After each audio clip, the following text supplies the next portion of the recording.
All right, good morning. Things are looking pretty spicy when it comes to commodities right now. If you are trading metals, you better strap in because volatility is going absolutely bonkers at this stage. We'll touch on that in a second. In terms of overall market sentiment, let's start there.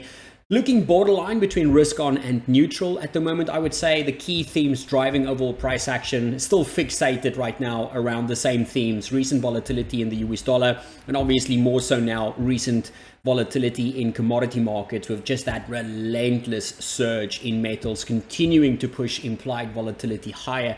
In terms of overnight events, we did have obviously the FOMC, which pretty much was a nothing burger as expected. The statement highlighted pretty much what everybody knew going into it, which is that growth is still solid, inflation is still somewhat elevated, and unemployment has recently showed some stabilization. During the presser, the chair refrained from talking about the political side of things, which is basically in keeping with his style, his usual style, to deflect questions of that nature. Still, it would have made for a slightly less boring affair if he entertained some of those questions, but he probably did the right thing by just staying in his lane as usual.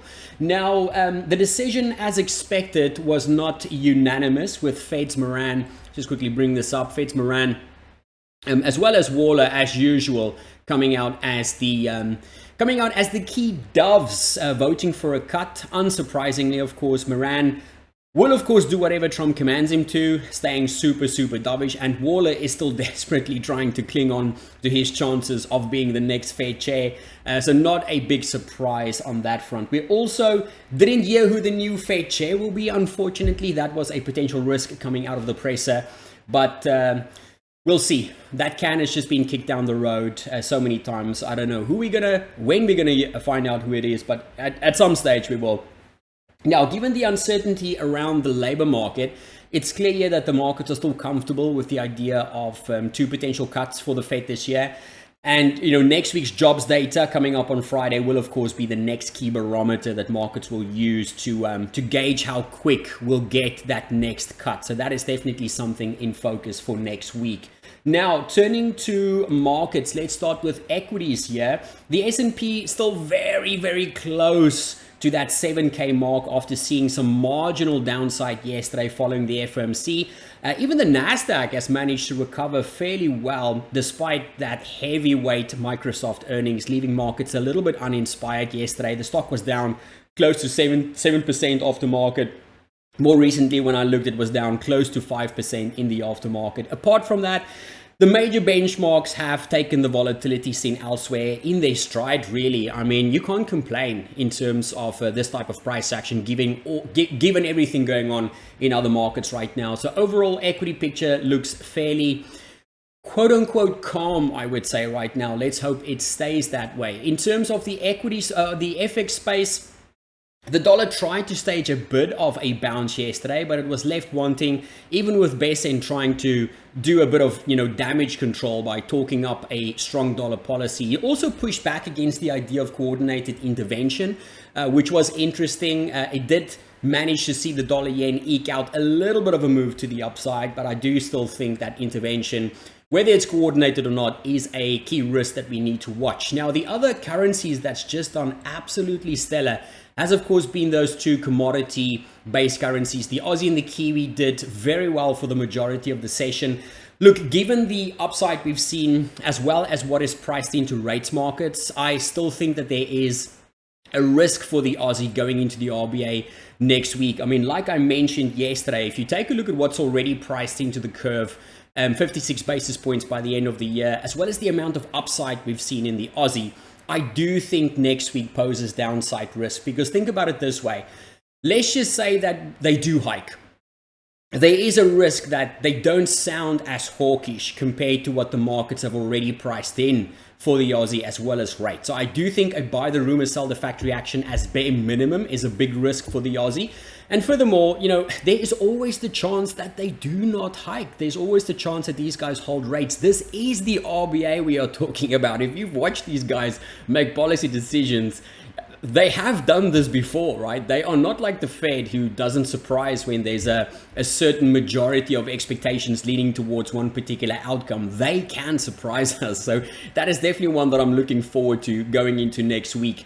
In terms of dollar yen, we spoke about that. Currently not really seeing anything remotely volatile. So as long as it stays calm like this, maybe that keeps Japanese officials at bay. But if we were to see volatility picking up for this one, it's still one to watch on the intervention side. Now, commodities, I mean, grabbing headlines every single day. Gold surging past or very close to 5,600 early in the session. Silver continued to grind higher as well. I think gold is up close to 30% year to date. Silver up close to 60% year to date. It's just, it's phenomenal moves that we've had or that we've seen in these markets. Now, the other one that's interesting to watch right now is oil. Let's quickly go there. Oil has also seen that continued grind to the upside, with the markets basically pricing in a little bit of risk premium given everything going on between the US and Iran, as well as those veiled threats coming out from President Trump a little bit earlier about the same. That is definitely one to keep on the radar.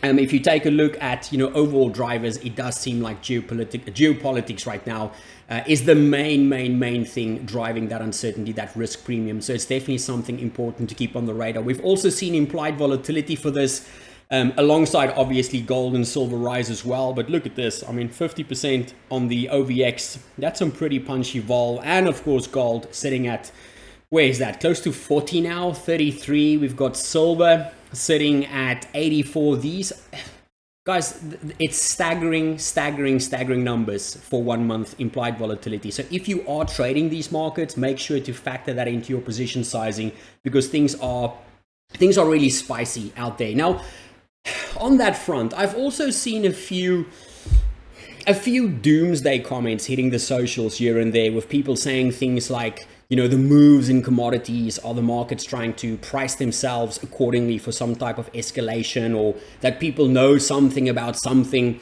something is going to happen, and they're filling their pockets with what they think will move before the shit hits the fan. My take on stuff like that is simple. Unless you actually know something and have actual insider knowledge, you're just speculating. Yes, it's possible the moves are some type of pre-positioning for something, but if that is your broad assumption, or if that is something you will now use in the short term to trade these markets with, you might as well just go to the casino and place your bets on red or black, right? It's gambling unless you actually know something. Now, yes, it might pay off for you, just like putting money on red or black, but there is also the chance that it's not related to anything remotely connected to any of this, and you are just left holding a bag if momentum should suddenly start to turn or big players start to take profits on those moves. Personally, I will not be basing my decisions or trades for markets or trading markets like this, especially with volatility like this, just because someone thinks something might happen, or because of a hunch that someone has of somewhere something happening, something. I mean, again, that's just me. Do your own thing, but I think just be careful about stuff like that and basing decisions on that. I think that's pretty risky. Also, if you think about it, the price action in other markets, let's go back to equities.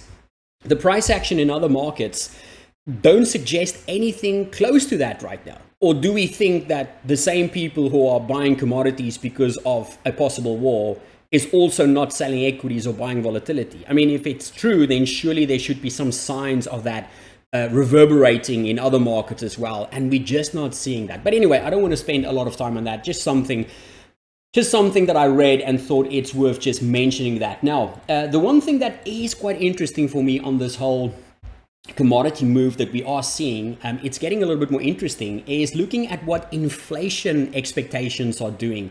US 5-year and 10-year inflation expectations have been slowly grinding to the upside from the start of the year, obviously mostly driven by the move that we've seen in commodity markets. Now, for now, the markets have been fairly calm about the idea of inflation moving lower, calm about the risks that these moves in commodities could potentially pose should they stay elevated. So there's nothing to do here in terms of a setup right now, but I think if these inflation break-evens start breaking out of these 2025 levels, start trading closer towards 2.6% for the 5-year, trading closer towards 2.5% for the 10-year, that's definitely something we need to watch. If that happens, I would suspect that the first market that will start to reflect that would be the bond market, potential downside for that, upside for yields, and obviously eventually, if it's big enough, that should start spilling over into equities as well. So it's not something that I'm looking to position for right now, but I do think we need to keep an eye on what inflation expectations are doing in the midst of this commodity frenzy right now. Now, apart from that, in terms of the day ahead, it's a pretty boring one, I'm afraid. There's very little to get excited about. We've got US jobless claims data coming up.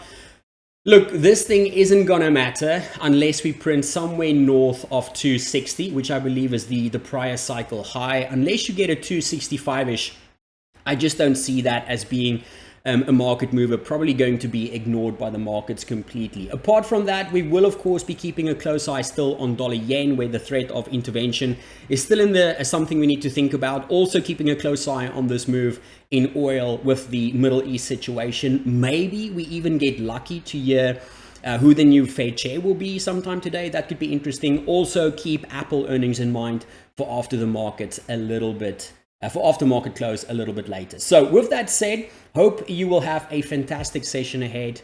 And as always, any questions, don't hesitate to let me know.